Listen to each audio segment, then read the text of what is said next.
회개의 고백이 터진 유다 공동체를 우리 계속 보고 있습니다. 느헤미야 9장이 바로 회개의 고백이 터지고 그들이 자신들의 역사를 돌아보면서 하나님의 은혜를 기억하고 있는 그런 장이죠.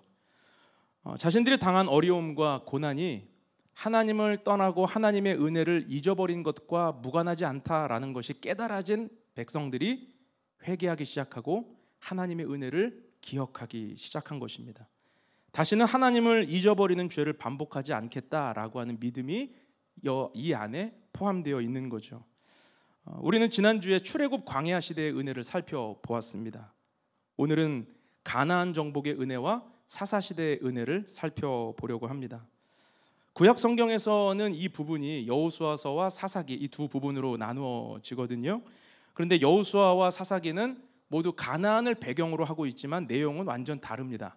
여호수아가 상승하는 정복, 성공, 형통의 책이라면 사사기는 추락하는 실패, 아픔, 고난의 책이라고 할 수 있죠. 그런데 오늘 본문에서 그들이 회상하는 역사를 돌아보면 가나안 정복의 시대도 사사 시대도 다 하나님의 은혜 안에 있었다라고 하는 것을 그들은 보여주고 있어요. 무엇입니까? 성공도 실패도 다 하나님의 은혜 안에 있다라는 사실입니다. 여호수아의 시대, 이 가나안 정복의 은혜는 무엇입니까? 내가 노력하지도 않은 것들을 받은 것입니다. 내 공로와 노력은 하나도 없지만 하나님의 약속하신 땅에 들어갔더니 선물처럼 다 주신 거예요. 그들의 능력이 아니라 하나님이 주신 축복이었습니다. 하나님이 주신 성공이었고 하나님이 주신 형통이었다는 거죠. 그렇다면 사사시대의 은혜는 무엇입니까? 사사시대의 은혜는 한마디로 말하면 용서의 은혜입니다. 그 용서도 반복적인 용서의 은혜예요. 사사기 안에 흐르는 패턴이 있는데 그들이 하나님을 떠나 우상 숭배하고 죄를 범하면 하나님은 징계하시고 그들은 징계 가운데 고통하며 부르짖을 때 하나님이 사사를 세워서 구원하신다. 그래서 그 땅에 평화가 임한다. 그리고 또 그들은 잊어버리고 우상을 숭배한다. 이 사이클이 계속 반복되고 있거든요. 그럼에도 불구하고 하나님은 계속해서 그들을 용서하셨다. 이것이 사사기 시대의 은혜였습니다. 자, 보십시오. 지난주 우리가 살펴보았던 출애굽 광야의 은혜도 그렇고 오늘 가나안 정복과 사사 시대의 은혜도 결국 뭐예요? 하나님의 은혜 안에 있는 시간이었다라고 하는 것을 유다 공동체는 선포하고 있는 거죠. 이거를 통해서 우리가 하나 알 수 있는 것은 지금 회개가 터진 백성들의 눈은 그들이 기억하는 과거 역사는 하나님의 은혜라고 하는 앵글로 비추어서 조명하고 있다라는 거예요. 여러분, 과거를 무엇으로 조명하고 무엇으로 바라보는가에 따라 오늘의 삶의 현실이 달라질 수 있습니다. 그들은 영적 부흥을 경험하고 은혜의 시각으로 과거를 회상하기 시작한 거예요. 은혜의 시각으로 아브라함을 기억하기 시작했고 은혜의 시각으로 출애굽 광야를 보기 시작했고 은혜의 시각으로 가나안 정복과 심지어 사사 시대도 은혜 안에 있었다라는 것을 말씀하고 있는 거죠. 여러분, 이것이 무엇입니까? 하나님의 은혜가 그들의 과거의 상처를 치유해 주신 거예요. 그 하나님의 은혜가 그들의 기억 속에 있는 아픔을 치유하시고 그들의 기억 속에 있는 상처를 어루만지기 시작하셨다는 거죠. 여러분, 과거의 상처가 치유된다는 것은 무엇일까요? 그것이 인생의 해석이 달라진다라고 하는 것입니다. 요셉이 바로 그랬습니다. 요셉의 인생이 고난을 통과하고 하나님의 때에 요셉이 애굽의 총리가 되었을 때 가장 힘이 넘치는 그때, 권력이 있었던 그때 자신을 팔아넘겼던 형, 그들을 만나죠. 만난 자리에서 요셉은 복수하지 않습니다. 그리고 자신의 과거를 어떻게 해석하냐면 창세기 45장 5절에 이렇게 해석합니다. 당신들이 나를 이곳에 팔았다고 해서 근심하지 마소서, 한탄하지 마소서. 하나님이 생명을 구원하시려고 나를 당신들보다 먼저 보내셨나이다. 지금 요셉의 이 말에 상처는 보이지 않습니다. 쓴뿌리는 보이지 않습니다. 왜요? 하나님의 은혜로 과거를 보기 때문에 해석이 달라지는 거예요. 인생의 의미와 해석이 완전히 달라지게 된 거죠. 여러분, 하나님 안에서 모든 순간은 의미 없이 버려지는 시간은 없습니다. 그래서 인생은 해석이 중요합니다. 과거를 어떻게 해석하느냐가 오늘을 결정하는 거죠. 요셉처럼 과거의 상처가 하나님의 은혜 가운데 다르게 해석해지게 되면 상처와 분노 가운데 사로잡혀서 복수하는 인생이 되는 것이 아니라 그것을 은혜 가운데 해석했더니 오늘 생명을 구원하는 구원자로 쓰임받더라는 거예요. 하나님의 위대한 일에 쓰임받더라는 것입니다. 하나님의 은혜로 과거를 해석한다라는 게 이렇게 놀랍다라는 거죠. 로마서 8장 28절에 보면 우리가 알거니와 하나님을 사랑하는 자 곧 그의 뜻대로 부르심을 입은 자들에게는 모든 것이 합력하여 선을 이루느니라 그랬습니다. 여기서 모든 것은 무엇입니까? 성공의 시간도 실패의 시간도 기쁨의 시간도 눈물의 시간도 슬픔의 시간도 모두 하나님께서 이루어 가실 그 선, 하나님께서 이루실 그 시간에 쓰임받은 아름다운 재료들이었다라는 거죠. 여러분, 우리의 인생도 하나님의 은혜라는 앵글로 회상하고 돌아보고 그 상처를 바라볼 수 있기를 주님의 이름으로 축원합니다. 하나님의 은혜를 통해 인생의 해석이 달라질 수 있기를 축복합니다. 오늘 말씀 안에서 이제 가나안 정복의 은혜와 사사시대의 은혜를 조금 더 깊이 들어가 볼 텐데 오늘 두 가지 이 안에 담겨 있는 하나님의 은혜를 우리가 그 메시지를 발견하기를 원합니다. 첫째로 가나안 정복의 은혜를 통해 우리에게 주시는 메시지는 무엇이냐면 축복 때문에 교만해지지 않도록 깨어 있으라는 거예요.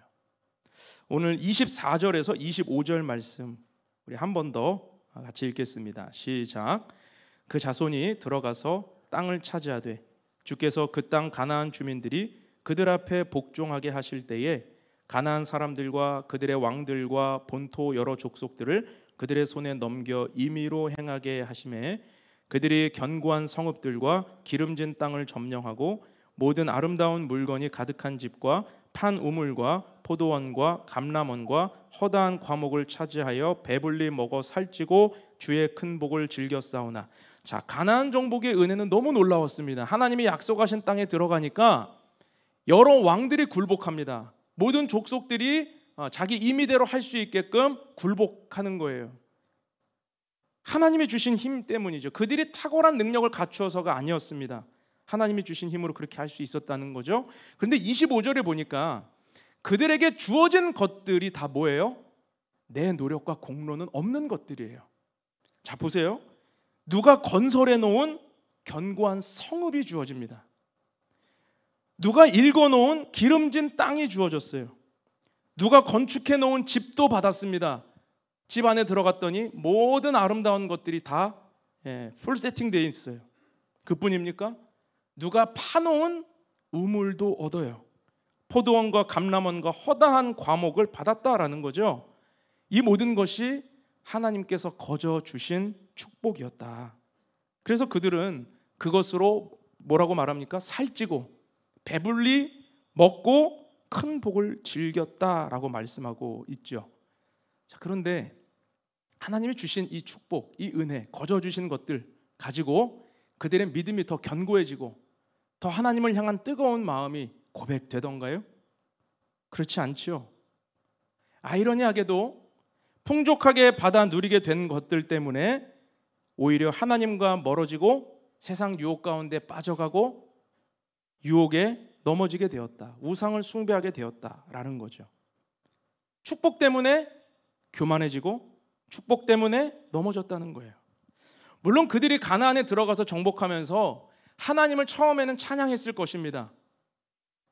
광야를 경험했던 세대들은 비교값이 너무 천지 차이잖아요. 광야에서 텐트 치며 살아갈 때와 가나안에 들어가서 모든 것들을 받아 누릴 때가 너무 차이가 나니까 이게 웬일인가, 하나님의 은혜가 너무 사무치도록 감사하지 않았겠어요?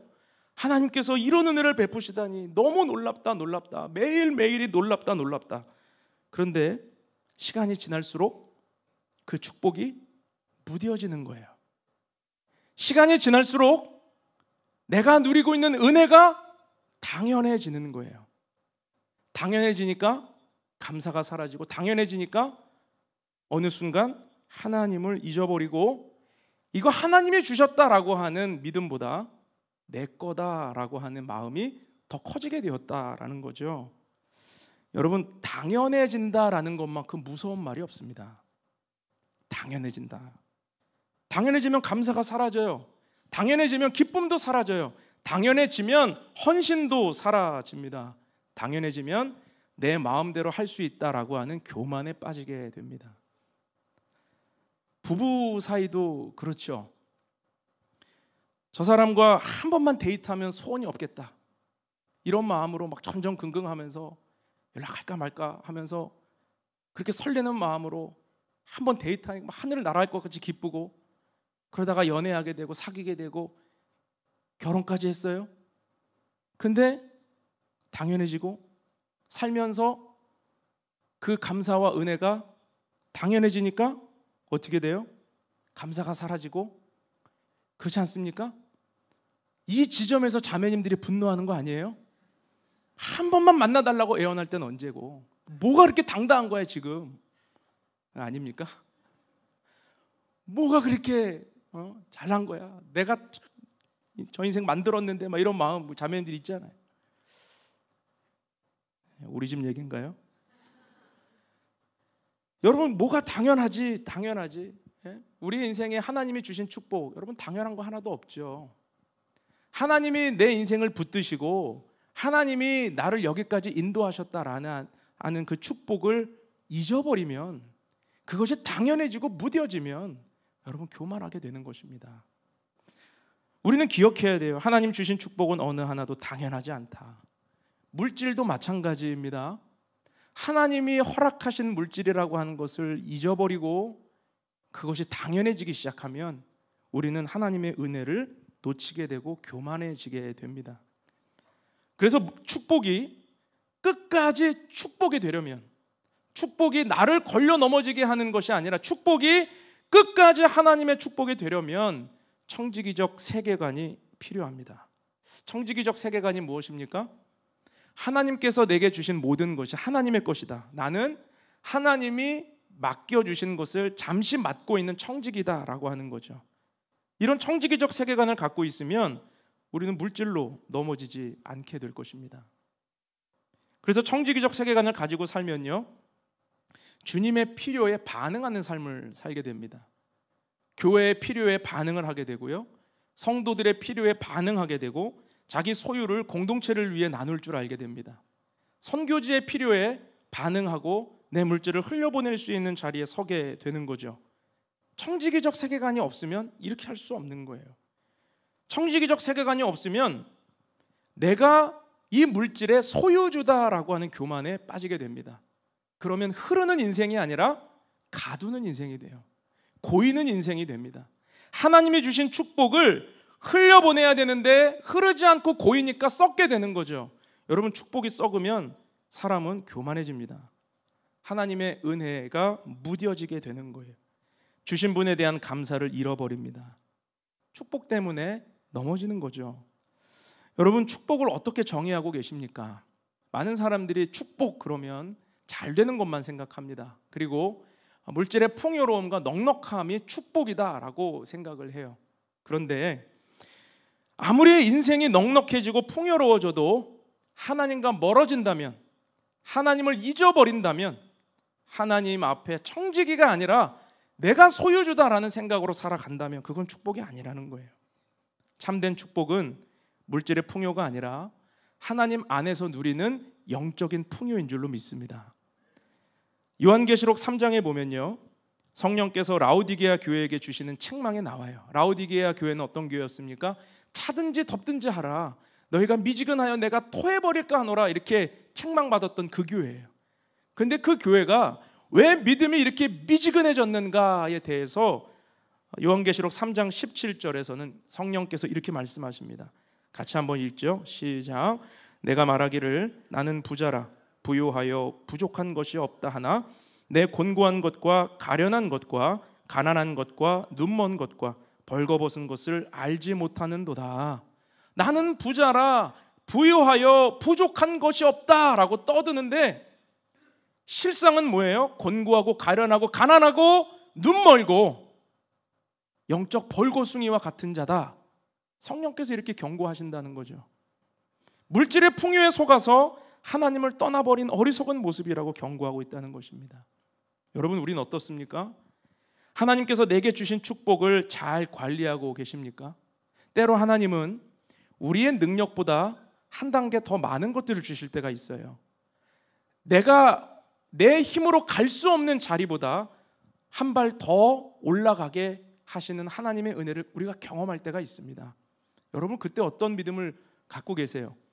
야, 하나님이 나를 축복하셨다. 하나님은 기도 응답하셨다. 하나님이 나에게 이런 기회를 주셨구나. 감사하죠. 그런데 시간이 지나면서 무뎌지고 당연해지고 잊어버리면 하나님을 기억하지 못하게 되는 거 아닙니까? 축복이 당연해지니까 하나님을 기억하지 못하더라는 거죠. 교회의 위기는 언제 찾아올까요? 재정이 부족하고 사람이 모이지 않으면 교회 위기입니까? 아니요. 오히려 그러면 더 사람들이 기도하고 엎드리고 가난한 마음으로 하나님 구하게 될 거예요. 그러나 재정이 넉넉해지고 풍요로워지고 사람들이 많이 모이고 사역마다 어려움이 없이 진행되면 그때가 조심해야 할 때이고 그때가 깨어 있을 때입니다. 교회의 위기는 넉넉할 때 찾아오기 때문이에요. 그래서 교회도 깨어 있기 위해서는 청지기적 세계관을 놓치면 안 됩니다. 우리에게 허락하신 모든 것이 하나님의 것임을 기억하고 우리도 받은 축복을 자꾸만 흘려보내고 자꾸만 주님 앞에 드리는 그 믿음을 보이지 않으면 썩게 되는 거죠. 주님의 교회라는 큰 그림을 보고 우리 교회를 볼 때에 하나님이 이끌어 가신다라고 하는 믿음을 갖게 되지, 내 교회, 내 건물, 내 성도 움켜쥐고 고이게 되면 그 안에서 아무런 역사가 일어나지 않는다는 것입니다. 우리 교회 지금 뭐 이렇게 쓰고 있는 장비 있잖아요. 뒤에 그 음향 장비도 그렇고 우리가 한번 쓰고 오후에 생명빛 교회가 우리 장비를 그대로 씁니다. 처음 들어올 때부터 같이 공유하자고 제가 제안 드렸고 그렇게 장비를 쓰고 있어요. 한 몇 주 지나면 이제 그 카메라 장비까지도 이제 사용할 수 있게끔 저희가 가르쳐 드리고 지금 그렇게 할 거예요. 왜 이렇게 하는 것입니까? 우리 게 아니잖아요. 하나님이 우리에게 주신 거고 잠시 맡기신 겁니다. 그러면 이 공간에서 함께 더 좋은 예배를 만들어가기 위한 그 교회에 함께 장비를 공유하면서 쓸 수 있는 것, 그것이 청지기적 세계관을 가지고 함께 공유하는 거죠. 여러분 생각해 보세요. 우리가 목요일날 빛의 교회를 빌려서 우리가 목요 찬양 집회를 드리고 있습니다. 저희가 장소 사용료를 낸다고 말씀드렸는데도 목사님이 한사코 만류하세요. 그냥 쓰시라고. 여러분 그 청지기적 세계관을 우리가 배우는 거예요. 우리가 만약에 우리 장비라고 움켜쥐고 아무도 쓸 수 없어 라고 마음을 먹게 된다면 우리는 어디 가서 그런 은혜를 갚을 수도 받을 수도 없는 거 아니에요? 하나님 안에서 은혜가 흘러가야 하는 것, 그것이 우리를 살리는 것이고 그것이 우리를 깨우게 되는 것입니다. 제가 개척을 하고 처음에 우리가 선교를 한다고 그랬을 때 저를 사랑하시고 또 아끼시는 분이, 목사님 그건 좀 나중에 하셔도 되지, 교회부터 세우시고 교회 필요한 재정부터 하시고 나중에 하시죠 라고 하시는 분이 계셨어요. 그런데 제가 그때 뭐라고 말씀드렸냐면, 아니요, 우리가 적은 비용이라도 하나님께 드리고 선교지 흘려보내야 우리가 건강해집니다. 우리가 살 수 있습니다. 우리가 가두고 멈추고 우리의 미래를 위해서 모아놓기만 한다면 거기에는 아무런 역사가 일어나지 않을 것이고 하나님 축복하지 않으실 것입니다. 이렇게 말씀드렸던 기억이 나요. 여러분, 우리 안에 하나님이 주신 모든 것들을 청지기적 세계관을 가지고 깨어있기를 주님의 이름으로 축원합니다. 하나님이 주신 축복을 잘 관리할 수 있기를 축복합니다. 축복이 당연해지고 은혜가 무뎌지지 않기를 바랍니다. 흘려보내십시오. 나누십시오. 주님을 위해 드리십시오. 그러면 주님이 우리를 축복 때문에 넘어지지 않는 자로, 오히려 그 받은 축복과 은혜가 끝까지 우리에게 하나님의 은혜라고 간증할 수 있는 그런 은혜를 주실 줄 믿습니다. 두 번째로, 용서의 은혜가 무뎌지지 않도록 깨어 있어야 한다라는 것입니다. 자, 사사시대의 은혜에서 배우는 메시지는 이거예요. 용서의 은혜가 무뎌지지 않도록 깨어 있으라. 우리 26절에서 28절까지 말씀도 같이 읽어보겠습니다. 그들은 순종하지 아니하고 주를 거역하며 주의 율법을 등지고 주께로 돌아오기를 권면하는 선지자들을 죽여 주를 심히 모독하였나이다. 27절. 그들이 곤고를 당하게 하심에 그들이 환난을 당하여 주께 부르짖을 때에 주께서 하늘에서 들으시고 주의 크신 긍휼로 그들에게 구원자들을 주어 그들을 대적의 손에서 구원하셨거늘. 그들이 평강을 얻은 후에 다시 주 앞에서 악을 행함으로 주께서 그들을 원수들의 손에 버려두사 원수들에게 지배를 당하게 하시다가 그들이 돌이켜 주께 부르짖음에 주께서 하늘에서 들으시고 여러 번 주의 긍휼로 건져내시고. 자, 사사기 은혜는 용서하심의 은혜인데 28절 마지막을 보세요. 여러 번 주의 긍휼로 건져내시고. 여기서 여러 번이라고 하는 단어는요, 그냥 몇 번이란 뜻이 아니고요, 수없이 셀 수 없을 만큼 여러 번을 뜻합니다. 수없이 셀 수 없을 만큼 하나님의 반복적인 은혜, 반복적인 용서가 있었다라고 하는 거죠. 31절 말씀도 같이 보겠습니다. 시작. 주의 크신 긍휼로 그들을 아주 멸하지 아니하시며 버리지도 아니하셨사오니 주는 은혜로우시고 불쌍히 여기시는 하나님이심이니라. 자, 주의 크신 긍휼로 그들을 아주 멸하지 않고 아주 버리지 아니하셨다. 왜 이렇게 하시는 것입니까? 주는 은혜로우시고 불쌍히 여기시는 하나님이시기 때문에, 끝까지 버리지 않으시고 끝까지 붙들고 계시는 하나님이시기 때문에. 저는 오늘 이 사사시대의 은혜를 보면서 이렇게 요약이 되더라고요. 미워도 다시 한번. 우리 하나님의 은혜가 진짜 이런 것 같아요. 미워도 다시 한번. 하나님의 용서가 끝이 없는 거죠. 자기 백성들이 우상을 숭배하면서 떠나가는 모습을 보면서 하나님 마음 얼마나 아프셨겠어요. 하나님 얼마나 그 마음이 상하셨겠습니까? 하나님을 떠나 우상에게 빠지는 영적 간음하는 이스라엘을 보면서 하나님 얼마나 미우셨을까. 당장이라도 멸하고 버리셔야 마땅하지 않습니까? 그런데 그럼에도 불구하고 또 한 번 용서하시고 또 한 번 구원하시고 또 한 번 사랑을 베푸시고 끝까지 붙드셨다라는 것입니다. 여러분, 우리 인생에도 이런 반복적인 하나님의 용서의 은혜가 있었습니다. 우리에게도 반복적인 하나님의 긍휼이 있었어요. 그 은혜가 있었기 때문에 오늘 우리가 살아갈 수 있는 것입니다. 만일 그 은혜가 없었다면 벌써 우리는 멸망해야 돼요. 벌써 우리는 심판받아야 돼요. 그러나 하나님의 끊임없는 용서와 오늘도 나를 일으키시는 그 은혜가 있었기 때문에 오늘을 살아가고 있는 것입니다. 여러분, 내 인생에서 사사시대의 이 반복적인 사이클이 일어나고 있는 죄는 무엇입니까? 넘어지고 또 회개하고 넘어지고 또 회개하고 반복적으로 하나님 앞에서 범하고 있는 죄는 무엇입니까? 그러나 우리가 그런 반복적인 죄에도 불구하고 오늘을 살아갈 수 있는 이유는 미워도 다시 한번 우리를 붙드시는 하나님의 은혜가 오늘도 작동하고 있기 때문이에요. 1968년도에 나온 영화인가요? 미워도 다시 한번. 제가 사사시대 은혜를 묵상하면서 이렇게 한 단어로 정리될 수 있는 게 왜 그럴까 생각했더니 어디서 이렇게 들은 게 있어서 미워도 다시 한번. 저는 못 봤습니다. 68년도에 나온 영화를 어떻게 제가 압니까? 근데 찾아보니까 남진 씨가 트로트로 불러서도 유명했던 곡이더라고요. 제가 가사를 보다가 은혜를 받았습니다. 가사를 띄워드릴게요.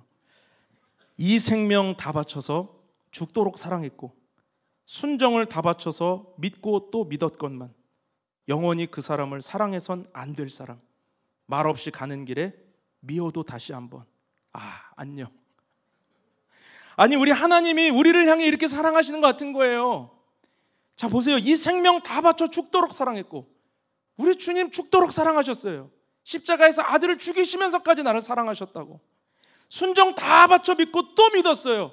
우리가 돌아오기를 기다리시는 거죠. 자유의지를 가지고. 그런데 어때요? 영원히 사랑해서는 안 될 사람이었잖아요, 우리가. 그럼에도 불구하고 말없이 떠나는 그 길에 미워도 다시 한번. 2절을 보겠습니다. 지난날 가슴 아픈 가슴 오늘의 슬픔이요, 여자의 숙명인가 운명의 장난인가, 나만이 가야 하는 그 사람의 길이기에 울면서 돌아설 때 미워도 다시 한번. 제가 정말 이 가사를 보고 또 제가 오는 차 안에서 그 유튜브로 남진 씨 노래를 들었는데 또 엄청 은혜 받았습니다. 야, 이거 복음이다. 나를 향한 하나님의 끊임없는 사랑과 애절한 용서로 보이는 거예요. 미워도 다시 한번. 여러분, 우리는 살면서 내가 당한 고난만 생각하죠. 하나님 왜 나한테 이런 고난 주시는가? 그런데 그 고난이 나를 다시 돌아오게 하시려고 나를 다시 부르시는 하나님의 끊임없는 용서의 사인이었다는 사실을 우리는 기억해야 됩니다. 나는 내가 당한 아픔만이 크지만 하나님은 그 아픔을 통해서라도 다시 주님 앞에 부르시고 용서하시고 끌어안으시는 하나님의 그 은혜를 우리가 잊으면 안 된다라는 것입니다. 우리 인생 가운데 신실하게 역사하셨던 하나님의 은혜를 기억할 수 있기를 주님의 이름으로 축원합니다. 호세아 선지자를 아십니까? 호세아는 북이스라엘을 하나님의 뜻 가운데 북이스라엘의 죄악을 경고하고 돌아오라고 선포했던 선지자예요. 그런데 호세아 선지자가 아마 자기는 죄가 없는 의인이다라고 하는 의식이 있었나 봐요. 그래서 하나님의 마음을 공감하지 못했습니다. 왜 그렇잖아요. 나는 죄가 없고 나는 의인이다라는 마음이 있으면 죄를 범하는 사람들도 이해가 안 되고 그 죄를 용서하는 하나님도 이해가 안 되죠. 그게 이제 공감 능력이 떨어지는 사람이에요. 근데 호세아가 바로 그런 사람이었나 봐요. 그러니까 하나님이 호세아 1장을 보면 이해할 수 없는 말씀을 하세요. 그게 뭐냐면 너는 가서 음란한 여자를 데려다가 아내를 삼고 음란한 자식들을 낳아라 그래요. 그리고 데리고 온 여인이 누구냐면 고멜이라고 하는 여인입니다. 근데 고멜은 호세아 사이에서 3명의 아이를 낳는데 둘째와 셋째는 호세아의 아이가 아니에요. 남편 호세아를 떠나서 끊임없이 다른 남자를 찾아가는 여인으로 나옵니다.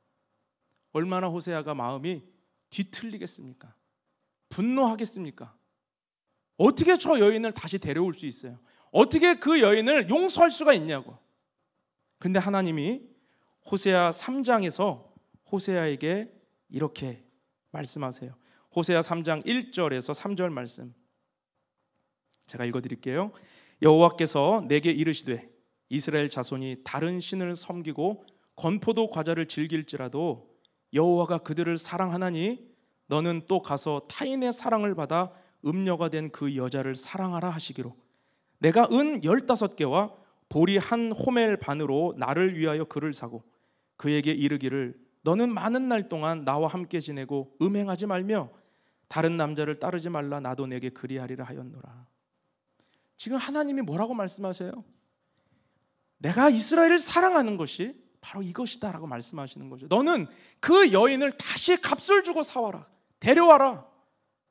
여러분, 이 말씀에 호세아가 순종하는 게 쉬웠겠습니까? 결코 쉽지 않죠. 도망가고 싶죠. 버리고 싶죠. 당장이라도 고멜을 심판해야죠. 율법의 말씀이 지엄한데 돌을 들어서 율법의 말씀으로 처단해야죠. 심판해야죠. 당장 그렇게 데려와서 심판하고 싶은 마음이 굴뚝 같은데 하나님은 그런 호세아에게 내 마음이 그렇다는 거예요. 그를 데려오라. 그녀를 데려오라. 그리고 다시 사랑해라. 이스라엘을 끝없이 사랑하시는 하나님의 마음이 바로 이것이었다라고 공감하지 못하고 있었던 호세아를 경험을 통해 깨닫게 하신 것입니다. 여러분, 우리가 바로 이 고멜 아닙니까? 신랑 되신 예수 그리스도와 반대되는 방향으로 우리 날마다 세상 가운데 살아가죠. 우상 숭배라고 하는 건 대단한 게 아닙니다. 예수님보다 더 사랑하는 대상이 있으면 우상 숭배예요. 그것이 무엇이든 예수님보다 더 사랑하는 것 앞에서 우리는 영적 간음을 행하며 고멜처럼 계속 세상을 향해, 세상의 욕심을 향해, 세상의 유혹을 향해 나아가고 있지 않느냐. 그럼에도 불구하고 하나님은 우리를 데려오라 말씀하십니다. 누구에게? 호세아에게. 그 호세아가 예수예요. 그 호세아가 바로 구원자 예수의 히브리어 말입니다. 예수님께서 우리를 위해 자신의 생명을 바쳐서 십자가에 달려 죽으시고 우리를 값을 주고 사신 거예요. 여러분, 고멜과 같은 나를 위해 끊임없이 용서하시는 그 하나님의 마음, 아버지의 그 사랑이 오늘 우리의 삶 가운데에도 새겨지기를 원합니다. 어떻게 무뎌질 수 있으며, 어떻게 무감각해질 수 있으며, 어떻게 그 은혜가 당연하게 느껴질 수 있습니까? 여러분, 고난주간이에요. 이번 주 절기는 무뎌진 우리의 영혼과 당연해지고 있었던 은혜를 다시 깨우는 시간입니다. 당연하지 않다, 내가 받은 구원과 내가 받은 용서가 당연하지 않다는 걸 다시 깨우치는 시간이 절기예요. 그러면 이 절기를 어떻게 우리가 보내야 되겠습니까? 똑같이 보내요? 어제와 다른 오늘이 아니라 어제처럼 오늘도 내 루틴을 지키면서? 아니죠. 우리가 29일 날 이곳에서 한번 성금요일 예배를 드리겠지만 우리 약수동의 새벽 예배는 계속 있습니다. 여러분, 환경이 되시고 오실 수 있는 분들 다 오십시오. 목사님, 거기 제가 가면 의자도 부족하고 우리 못하면 어떡하죠? 아니요, 그거는 핑계가 아니에요. 그거는 저를 걱정해 주시는 게 아니에요. 개척교회가 그런 맛이 있어야죠. 앉을 의자도 모자라야 되고 막 좀 사람이 서서 예배도 드리고 그래야죠. 오세요, 새벽에. 그리고 나와 하나님과의 시간을 누리십시오. 고멜과 같은 나를 살리기 위해 예수 그리스도를 죽이신 하나님의 그 사랑, 그 앞에 우리가 숨은 죄가 무엇인지, 내가 놓치고 살아갔던 것이 무엇인지 무뎌지고 당연하게 여기며 하나님 앞에 교만했던 건 무엇인지 말씀 안에 점검하고 살아나는 시간 될 수 있기를 바랍니다. 말씀을 맺겠습니다. 여러분, 우리 인생에 당연한 것은 없습니다. 축복도 당연하지 않고 용서도 당연하지 않습니다. 우리 삶에 주신 은혜와 축복에 무뎌지지 않기를 축원합니다. 끊임없이 용서하시고 사랑하시는 은혜에 무감각해지지 않기를 축원합니다. 한 주간 이 말씀 붙들고 예수님의 고난을 묵상하면서 우리의 삶이 주 앞에서 정결함을 경험하는 은혜의 시간 되기를 주님의 이름으로 축원합니다. 함께 기도하겠습니다. 거룩하신 하나님 아버지, 오늘 유다 공동체가 은혜라는 앵글을 통하여 과거를 회상하고 역사를 바라보면서 하나님의 은혜가 당연하지 않았음을, 그 축복이 당연하지 않았음을 고백하는 것을 봅니다. 하나님, 우리의 믿음도 우리에게 주신 축복이 그 어느 것 하나 당연하지 않았음을 고백하게 하여 주옵소서. 무뎌지지 않게 하여 주옵소서. 죄사함의 용서가 당연하게 여겨지지 않게 하여 주옵소서. 값싼 은혜에 빠져서 값싼 용서를 따지며 하나님 앞에 그렇게 가볍게 신앙생활하지 않게 하여 주시고, 이번 한 주간 고난주간을 통하여 우리의 믿음이 정결하게 살아나길 원하고, 고멜과 같은 나를 끊임없이 세상을 향하여 나아가는 그런 나를 십자가에서 구원하시고 용서하신 하나님의 은혜 앞에 달려가는 한 주간이 되게 하여 주옵소서. 우리 성도님들의 삶을 축복합니다. 아버지께서 역사하시는 은혜의 자리를 날마다 붙들게 하여 주시고, 좌로나 우로나 치우치지 아니하고 주님 말씀 붙들고 승리하는 우리 모두가 되게 하여 주옵소서. 성금요일 집회 가운데 기름 부어 주시고, 한 주간을 어떻게 준비하고 왔느냐에 따라 그날의 은혜가 결정될 텐데, 우리 성도들의 발걸음이 정말 은혜를 향하여 이번 한 주간 주님과 동행하게 하여 주옵소서. 고난을 통과하고 맞이하는 부활주일, 우리의 삶이 하나님 안에서 회복되고 우리의 육신의 질병과 아픔과 고통과 상처가 다르게 해석되는 은혜를 경험할 수 있게 인도하여 주옵소서. 그렇게 역사하실 주님을 바라보며 예수님의 이름으로 기도하옵나이다. 아멘.